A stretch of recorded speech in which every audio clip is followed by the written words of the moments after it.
National capital civil services authority की पहली meeting हुई, लेकिन ये निर्णय पहला नहीं था। मैं थोड़ा सा उस पर एक्सप्लेन करूंगा। पहली मीटिंग हुई, ये पूरा का पूरा जो ऑर्डिनेंस है, पहले हमें समझना पड़ेगा इस ऑर्डिनेंस के जरिए केंद्र सरकार ने किस तरह से शातिर तरीके से दिल्ली में 3 बार चुनाव हारने के बाद दिल्ली सरकार के ऊपर कब्जा करने की कोशिश की है। उन्होंने कई ऐसे प्रोविजंस इसके अंदर लिखे हैं, अध्यादेश के अंदर, जिसके जरिए मंत्री और मुख्यमंत्री, जो चुनी हुई सरकार है, जो चुनी हुई कैबिनेट है, उसके ऊपर हर जगह इन्होंने एक अफसर को बिठा दिया। अब डिपार्टमेंट्स में मंत्री की नहीं चलेगी, अफसर की चलेगी। अफसर को मंत्री का बॉस बना दिया। कैबिनेट के अंदर कैबिनेट की नहीं चलेगी, चीफ सेक्रेटरी की और एलजी की चलेगी। उसके ऊपर उन्होंने चीफ सेक्रेटरी को बिठा दिया। एक ये कहने को एक अथॉरिटी बना दी। अथॉरिटी के अंदर 2 अफसर केंद्र सरकार के होंगे और एक मुख्यमंत्री होगा। तो इसके अंदर मुख्यमंत्री के ऊपर 2 अफसरों को बिठा दिया। तो हर जगह इन्होंने अफसरशाही को सारा कंट्रोल दे दिया और अफसरशाही केंद्र सरकार कंट्रोल करेगी। अफसरों के ऊपर केंद्र सरकार का कंट्रोल होगा, सर्विसेज के जरिए और विजिलेंस के जरिए। तो एक तरह से केंद्र सरकार दिल्ली सरकार को अफसरों के जरिए चलाना चाहती है। हमारा देश एक जनतंत्र है, भारत एक जनतंत्र है, और संविधान, भारत का संविधान की मूल आत्मा यही है कि हम एक जनतंत्र हैं। जनता सरकार चुनती है और उस सरकार को काम करने के सारे अधिकार होते हैं, और वो सरकार, चुनी हुई सरकार, अफसरों के जरिए काम करती है। वो अफसर चुनी हुई सरकार को रिपोर्ट करते हैं।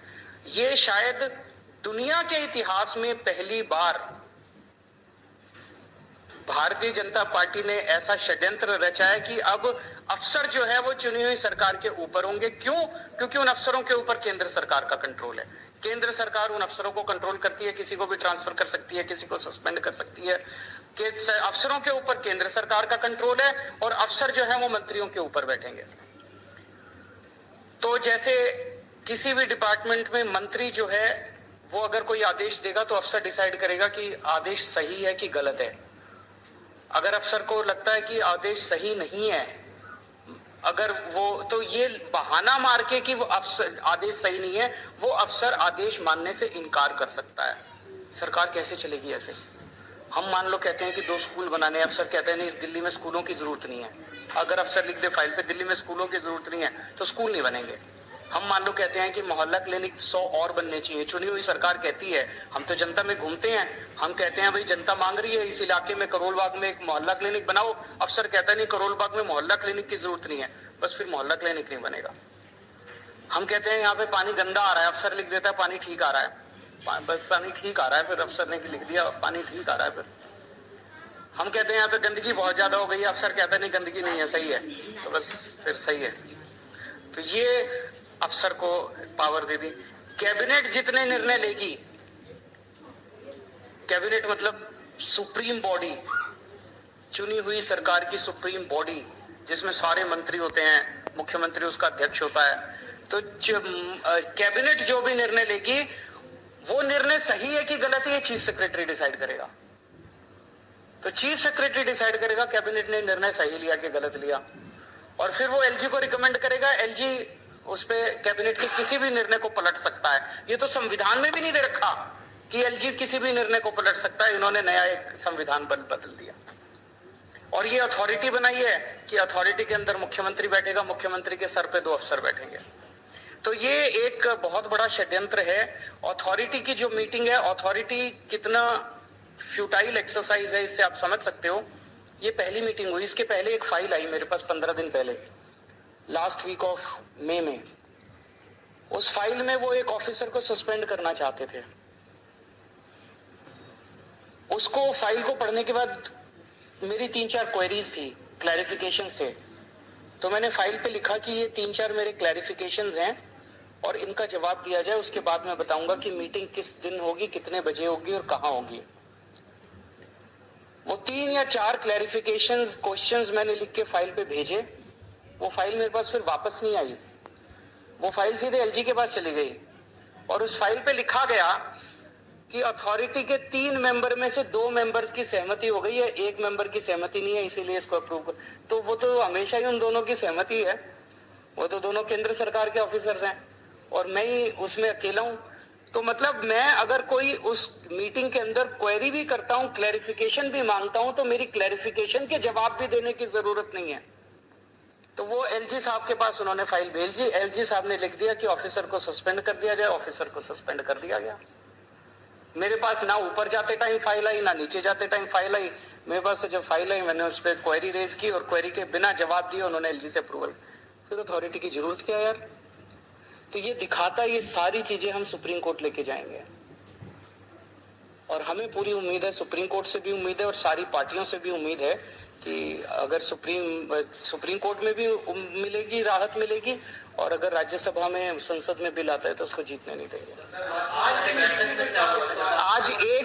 आज एक मुद्दा था जिसमें एक ऑफिसर के ऊपर कुछ डिसिप्लिनरी प्रोसीडिंग्स थी, उसने ये फॉरेंसिक लैब में कुछ गड़बड़ की थी, उस पे वो ब्लैक एंड व्हाइट मुद्दा था, उसमें तीनों की सहमति थी कि इसको सस्पेंड कर, इसके खिलाफ डिसिप्लिनरी प्रोसीडिंग शुरू की जाए। यानी आप ये कहना चाह रहे हैं कि अथॉरिटी की बैठक से पहले ही निर्णय ले लिया जाता है और आपको बताया, फिर से बताया, जानकारी नहीं दी जाती। पिछली वाली जो मीटिंग थी उसमें मैंने जैसे बताया, मेरे पास फाइल आई कि इस अफसर को सस्पेंड किया जाए।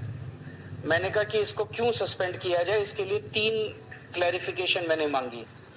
वो 3 क्लैरिफिकेशन का जवाब देना चाहिए था कि ये कारण है।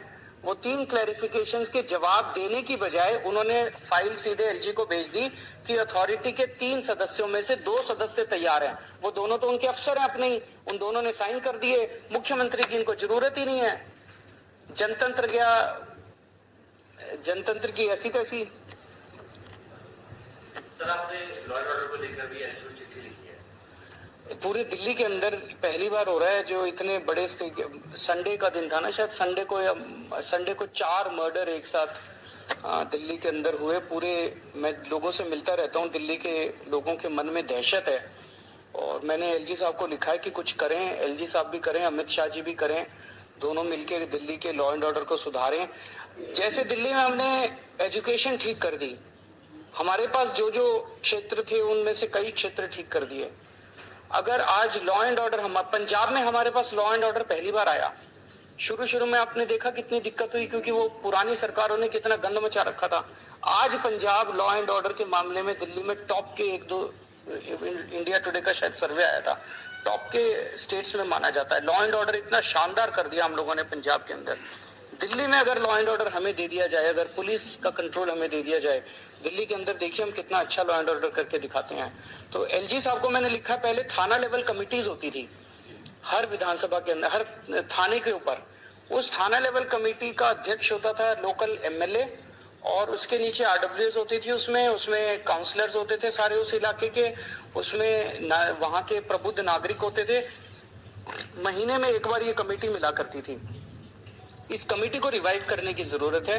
2013 में जब से हमारी सरकार बनी 15 में, तब से ये थाना लेवल कमेटी को डिसबैंडल कर दिया गया था, इसको दोबारा रिवाइव करना चाहिए।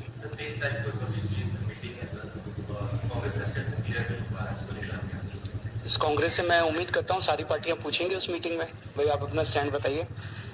और मैं समझता हूँ कि सबसे पहला उस मीटिंग का सबसे पहला एजेंडा होगा अध्यादेश, कि दिल्ली के अंदर जनतंत्र को खत्म करने के लिए, और मैं वहां सारी पार्टियों को समझाऊंगा, टेक्निकली भी कॉन्स्टिट्यूशन लेके जाऊंगा, मैं संविधान लेके जाऊंगा, कि आप ये ना समझें कि ये दिल्ली आधा राज्य है इसलिए दिल्ली के बारे में ये अध्यादेश आया है। ये अध्यादेश तमिलनाडु में भी आ सकता है, ये अध्यादेश महाराष्ट्र में भी आ सकता है, वेस्ट बंगाल में भी आ सकता है, पंजाब में भी आ सकता है।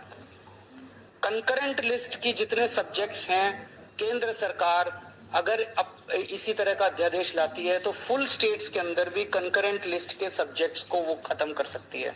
इलेक्ट्रिसिटी हो गया, एजुकेशन हो गया, कई सारे सब्जेक्ट्स हैं कंकरेंट लिस्ट के अंदर जिनको इस किस्म का अध्यादेश लाके फुल स्टेट्स के अंदर खत्म किया जा सकता है। Thank you.